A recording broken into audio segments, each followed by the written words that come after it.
Hi, I'm 𝐤𝐚𝐤𝐥 from 𝐤𝐤𝐸.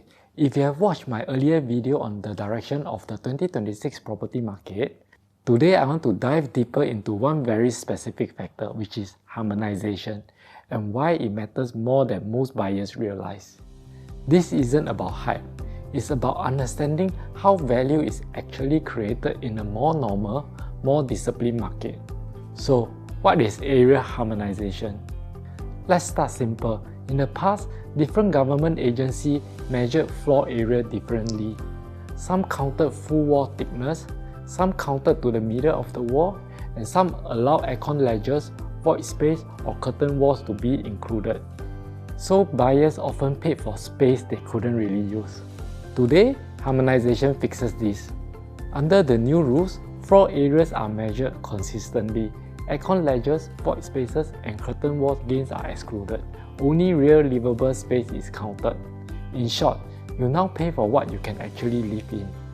However, the first question people ask is always this: doesn't harmonization just make new launches more expensive? On the surface, per square foot numbers do look higher, but that doesn't automatically mean that the home is more expensive, because the real question is not whether is the PSF higher. The real question is, what am I actually paying per square foot of usable space? Now, a very fair concern people raise is this: if harmonization removes free space, won't developers just mark up the PSF and pass everything to buyers?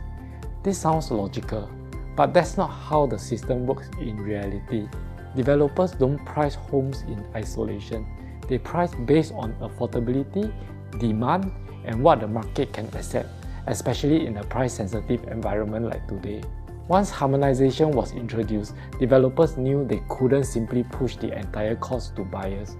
So what actually happened? Firstly, land bids adjusted.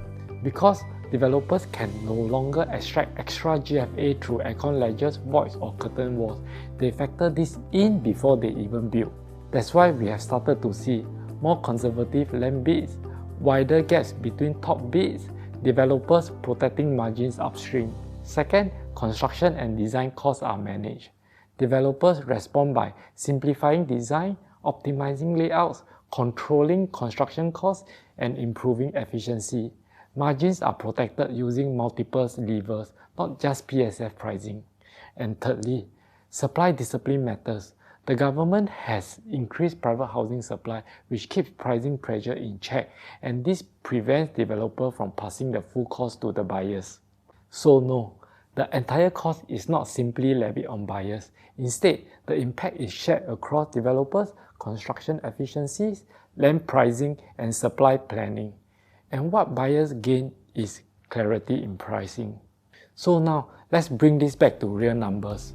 Over the past years, RCR 99-year new launches, especially 3-bedroom units, have transacted at around 2,780 per square foot on average. This is clearly reflected in the RCR average price data. So what happens when we look at harmonized layouts properly? I would like to share with us two examples. Let's take this particular 3-bedroom unit in Ori, launched last year in Toa Payoh. This 1,044 square feet transacted at 2,755,000, which works out to be about 2,639 per square foot. It's already below the RCR average. But here's the key insight. If this were a non-harmonized project, the same usable space would likely be about 7% larger, which is equivalent to roughly 1,130 square feet. To recalculate that, and the effective PSF is about 2,438. Now let's take a look at our second example, Emerald of Katong, 990 square feet, 3-bedroom with a study, purchased at 2,578,000. Adjusted for non-harmonized sizing, that space would be around 1,055 square feet. That puts the effective per square foot at about 2,443. Again, significantly below the 2,780 PSF RCR average. So what's actually happening here? Buyers who choose harmonized layout in good RCR locations with sensible, efficient designs are often paying less per square foot of real livable space, creating a buffer at entry, not relying on market appreciation just to make the deal work. If the market moves up, they have more upside. If the market stays flat or even soften, they are often affected the least because they didn't overpay to begin with. The advantage is created at entry, not by prediction. And now I would like to share with us why this matters even more in 2026. This year is a normal market. Prices don't rise together. Buyers are selective. Mistakes don't get rescued. In this kind of market, entry price matters more than timing. Structure matters more than sentiment.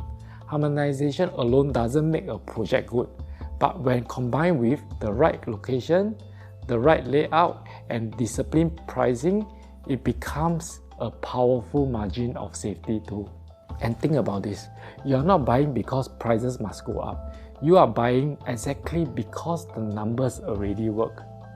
And lastly, what harmonization really does is remove distortion and cater real value. It doesn't magically make homes cheaper, but it makes value easier to see, provided if you know where to look. And this is exactly why in today's market, you can't rely on headlines, PSF numbers, or gut feeling anymore. You need a way to filter noise from signal, compare projects properly, and make decisions that still work even if prices don't move much. That's what my value framework, which I have shared in my previous video, is built for. It's the same thinking behind how I bought in earlier cycles, how we exited at record prices, and how I evaluated opportunities in 2026. Harmonization is just one part of it. Entry price, location, unit selection, and exit planning matter just as much. So if you want to understand how to read today's project correctly, how to buy with a margin of safety, and how to move forward without guessing, have a proper conversation. Reach out. No pressure, no rushing, just clarity and a framework that helps you avoid getting it wrong. Thank you so much for watching. I'll see you all in the next one. Bye!